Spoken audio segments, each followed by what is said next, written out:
Welcome to Inspirational Journeys, everyone. As you are hearing this, today is the launch for Kara Linaburg's debut novel, A Study in Terminal. And I want to welcome Kara as my special guest this week so we can talk about her novel, we can talk about her writing process, her editing, and her podcast.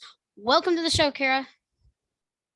Well, thank you so much for having me. It's so good to meet you. It is so good to meet you too. I absolutely love your podcast, Porch Swing Conversations. I'm a porch swing connoisseur too. Thank you very much for listening. Yep. So, why don't you introduce yourself to the listeners and the viewers out there? Well, my name is Kara Linaburg, and I live with my family of, I have 5 younger siblings, and I live with my parents in a Clarksburg, West Virginia. So I live right in the mountains, and I'm obviously an author. I'm a freelance editor, and then I'm also a catering coordinator at my local Panera. Ah, nice. So you have a busy schedule. Yes, I do. Wow. Okay. So, what inspired you to become a writer? Um, I've always liked to write ever since I was very young. I started like more seriously writing when I was 16, but I played around with stories pretty much as soon as I could talk. I always had an imagination as far back as I can remember. I was telling my sister stories before I could write, and then I started drawing picture books with my sister. I don't know. I've always enjoyed writing, but seriously writing and actually trying to make it as an author began when I was about 16, and I was really inspired by C.S. Lewis and the Chronicles of Narnia and how much my childhood. Uh-huh. And so yeah, more C.S. Lewis than anything on actually being an author. Wow. Okay. So, and I may have gotten it wrong, but is A Study in Terminal is your debut novel, right? Being traditionally published, yes, but I self-published 2 young adult fantasy novels over the last couple of years. Oh, okay. So, So okay. I've been looking at your stuff, and I did not realize that you had. I may have not have realized that you self-published the fantasy novel. Is so. What was the inspiration behind A Study in Terminal? Go ahead. I'm sorry. no, you're good. No. The inspiration behind A Study in Terminal was basically I saw so many people around me who struggled with either had someone in their life die by suicide or also struggled themselves with suicidal thoughts or had attempted suicide, and I saw how real that was, and I wanted to be able to write a story that gives people hope in that, and basically gives them the shows them what it means to choose life. So that was like the biggest idea behind it. And then I also wanted to try and play around with writing like something with some thriller vibes. And I also like Sherlock Holmes. So I wanted to have a kid who had some Sherlock Holmes fans in his life. Was it? And I'm curious. This is just me. Was it hard to write the story from the male character's point of view? A little bit, but the funny thing is, I don't know why, but every time I start a story, it normally starts from the male point of view, whether I keep it that way or not. I've always found that easier to write from the male side of it. I don't know why. Oh, wow. That's interesting. So, and of course, I know we're recording this on a Friday, but this will be launched today as you're hearing this because it will air on Tuesday on launch day. So, um, tell me about the writing process behind this. Did you plot this at all? Did you do any outlining? I mean, plotting or pantsing, or were you kind of in between? I didn't really have a whole lot planned out. I'm more of a pantser when I write, and basically I'll get an idea and then I'll start writing. But then about halfway through, I realized that I really need to start thinking about where the story was headed and how exactly it was going to end and everything was going to tie together. So me and my sister kind of went back and was like, all right, I left this piece of the plot hanging. We need to go back, or you need to go back and change this. So me and my sister really worked together to tie in the loose ends. But in the beginning, it was very much a pantser move for me instead of plotting absolutely anything out. And with this one, you had to do a lot more research too, I bet. I did do a lot of research. Yeah, I printed out I had a whole file that I printed out of different stuff that had gang related, drugs, mental health, all of that stuff. So yeah, I accumulated quite a file. Wow, that sounds interesting. And it sounded like it was a tough read. A tough to write. It was a tough read. I mean, honestly, for those of you listening or watching, I would say you need to have some Kleenex handy because this will really this will hit you right in the heart. I cried when right when he was about to die. Yes. Yeah, it was definitely a hard one to write, but I really enjoyed the writing process, more the editing, I would say, and being able to see it all come together. But as I was doing it, it was super hard because I really wanted to respect people who had dealt with suicide personally, because I have. So I wanted to be able to respect those people and for them to get hope in the end. So like that was my prayer the entire time. I was like, okay, no matter what, God, just please, if it encourages one person, that's all I ask. And so yeah, it was definitely hard to write. Yeah, and I love the fact that it was clean because a lot of books like that would not be as clean. But I know Jen and I know her, you know, her MO, shall we say. Yeah, Yeah. Jen and I have been friends since 2019. So a shout out to Jen Lowry and Monarch Educational Services Boutique Press for publishing this. Okay. So you talked about editing. Let's kind of switch to that because I'm working on becoming a freelance editor myself. Actually, I'm editing a manuscript for a publisher now. So do you do developmental or line edits? I do either. I prefer doing line edits, but I've done some development work for authors in the past. It is a lot easier for me to do line edits. So I love anything that has to do with, I love learning about grammar and learning how to strengthen sentences. That's my favorite.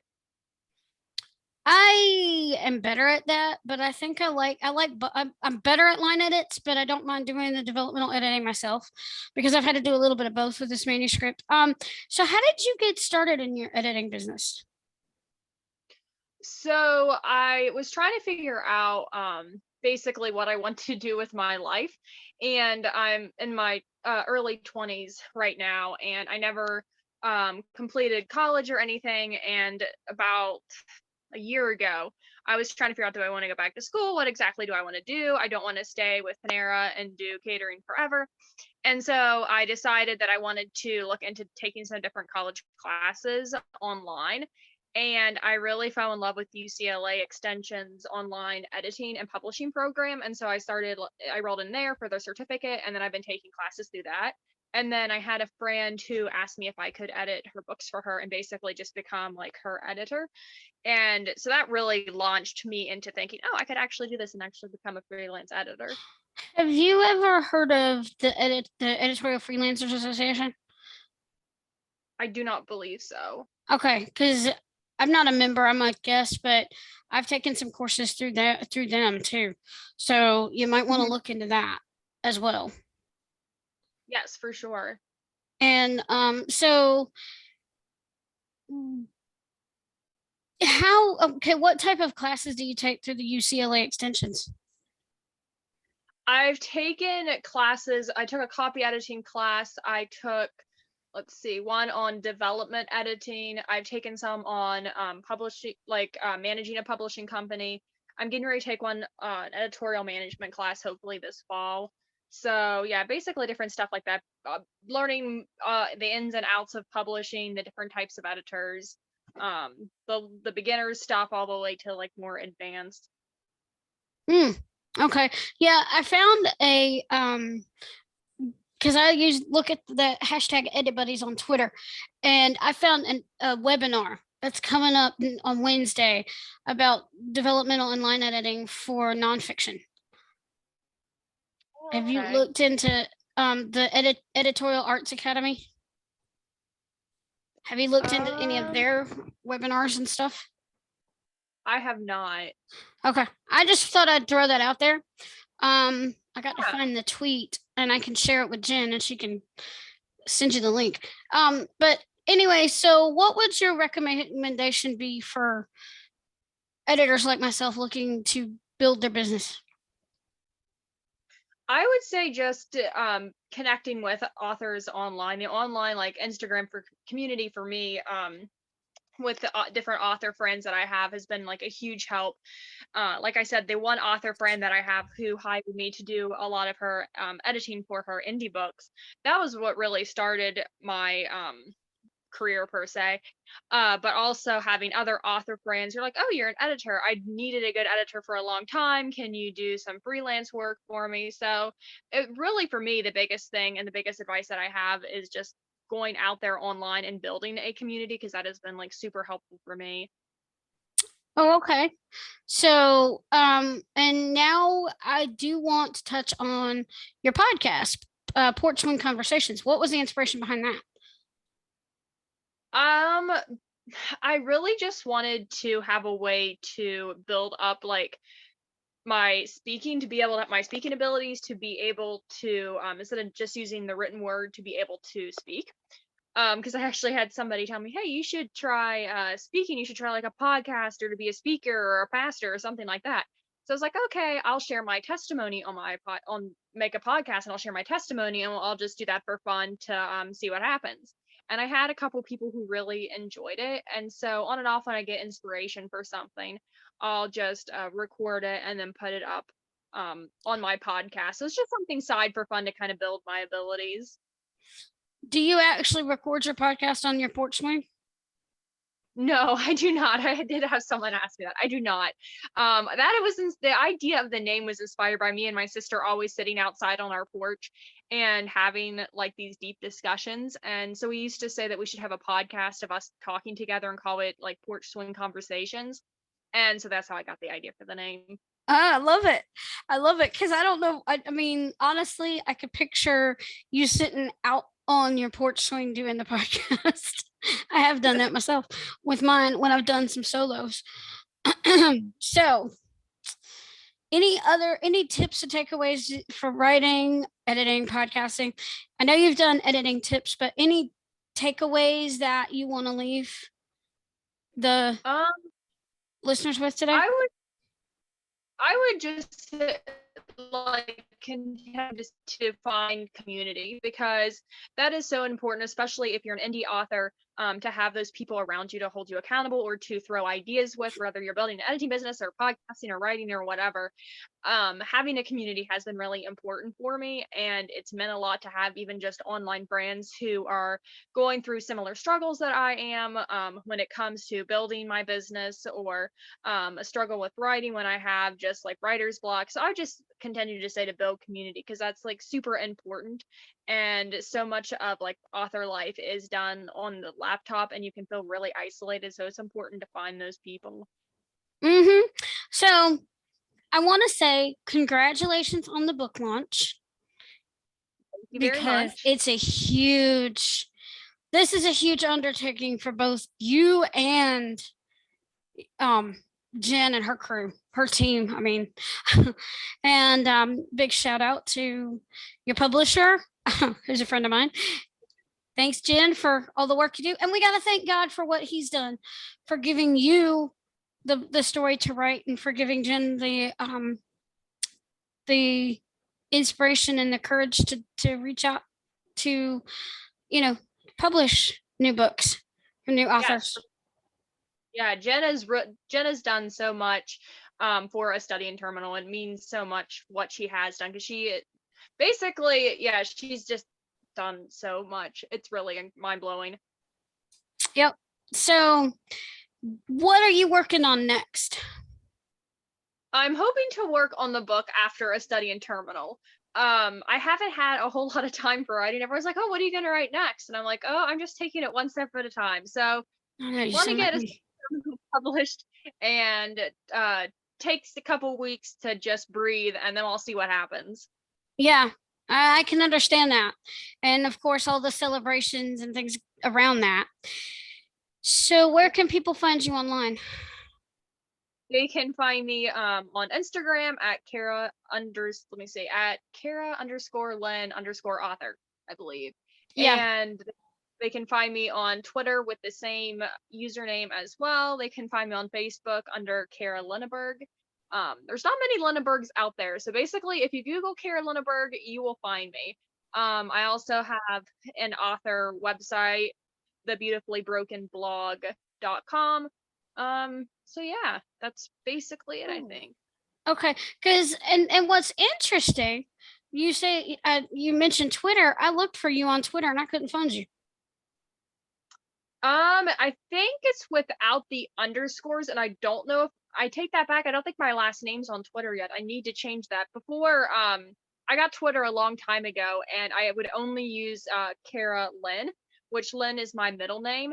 And yeah, there was a time when I didn't share my last name, and I hadn't any books published. So yeah, I think I need to put my last name on Twitter. Okay, because I'd love to have your Twitter handle so I can mention you when it goes live. Okay, yes, Have for have sure. Jen send that to me so that I can, or put it on your link tree. Okay, I will do that for sure. Yeah, so that I can mention you when it goes live, and I'll do an Instagram too. And I know you're on Okay. Facebook as well. So at Carolyn Linaburg author. Yes, yes, ma'am. As I found you on Facebook and I liked your page. All right. So do you have a Bible verse you want to leave everybody with today? Yeah, one of my favorite Bible verses, and I know so many variations of it from different translations, but the basic it's Ephesians 3:20, and it says that God will do abundantly more than we could ask or imagine. And that was a big verse for me when I was writing a study in terminal. God was constantly reminding me that he is going to do more than even I could imagine when things don't work out or they don't go as I planned. So yeah, Ephesians 3:20, that's basically my life verse now. I have it tattooed on my arm, so I definitely cannot Oh forget it. wow. Wow. No, that's amazing. That's definitely I don't know if I would go that far, but okay. All right. So would you like to close us out in prayer? Yes, I can definitely do that. All right. Dear Jesus, thank you for me and Anne being able to have this conversation today and for us being able to meet. Thank you for doing so much in our lives and for the connections that we can make online, and continue to bless the study in terminals release. And thank you for this day. In Jesus' name, amen. Amen. So we challenge you today to go out there and read to get inspired, write something inspiring, and share your creation with the world. For when you've touched one life, you've touched thousands. Thanks for joining us on the Inspirational Journeys. And as always, remember, your story matters. Have a blessed day, everyone.